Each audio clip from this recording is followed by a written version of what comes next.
Alors, le contrôle non destructif, comme son nom l'indique, ce sont des contrôles qui ne détruisent pas les équipements sur lesquels on va opérer des contrôles. Vous allez vérifier que votre pièce, que votre équipement, il est sain, sans l'altérer. C'est d'aller scruter les matériaux pour définir s'il y a des phénomènes de vieillissement, des phénomènes de corrosion, des phénomènes de fatigue. Et tout ça, en fait, s'inscrit dans des plans de suivi des équipements industriels ou des équipements qui appartiennent au patrimoine, tels que des ponts, des ouvrages d'art.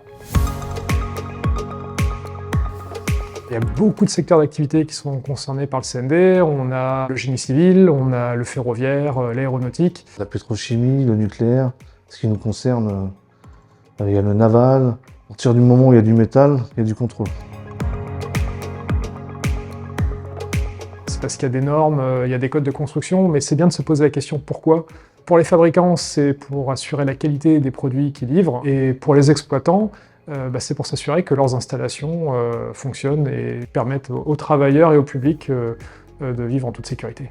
L'intérêt de faire appel à une société comme la nôtre, c'est d'avoir du personnel qui est indépendant, qui ne peut pas être jugé parti. Il ne sera pas influencé dans la prise de décision, c'est aussi ça qui est important.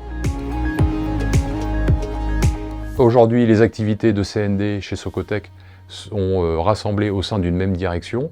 Donc on retrouve des acteurs de chez CIS, de Power Service et de SNER.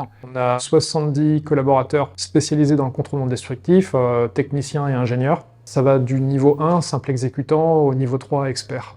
Donc c'est les certifications COFREN, c'est régi par une norme. Aujourd'hui, on a la possibilité effectivement de répondre à toutes les demandes en termes de contrôle non destructif. Chez Socotec, en fait, on a plusieurs experts qui sont là pour vous conseiller sur les méthodes de contrôle adaptées à vos enjeux et également à ce que vous recherchez. Il y a différentes méthodes de contrôle, des méthodes surfaciques, volumiques, donc les moyens à mettre en œuvre sont différents, les techniques sont plus ou moins évoluées. On va autant du contrôle classique type reçuage magnétoscopie. Après, si vous cherchez plus des défauts internes, on pratique les ultrasons, on pratique la radiographie industrielle. La recherche de fuite, c'est le contrôle par étanchéité. Quasiment tout ce qui existe en CND, on peut le réaliser. On fait des contrôles en atelier, on fait des contrôles sur site et on fait aussi des contrôles dans nos installations, notamment dans nos bunkers. On a un blocos qui permet de rentrer des équipements qui font 4 mètres par 4 mètres sur une profondeur de 8, ce qui est assez impressionnant. On dispose de 2 enceintes de tir comme celle-ci. On peut travailler même avec 80 curies à l'intérieur. C'est l'activité max pour un gamme 80, donc c'est une belle puissance. Donc ça nous permet de faire des belles pièces. Ouais. La particularité du bunker, si vous voulez, c'est que vous pouvez travailler en toute sécurité, dans des installations, dans des conditions que vous maîtrisez.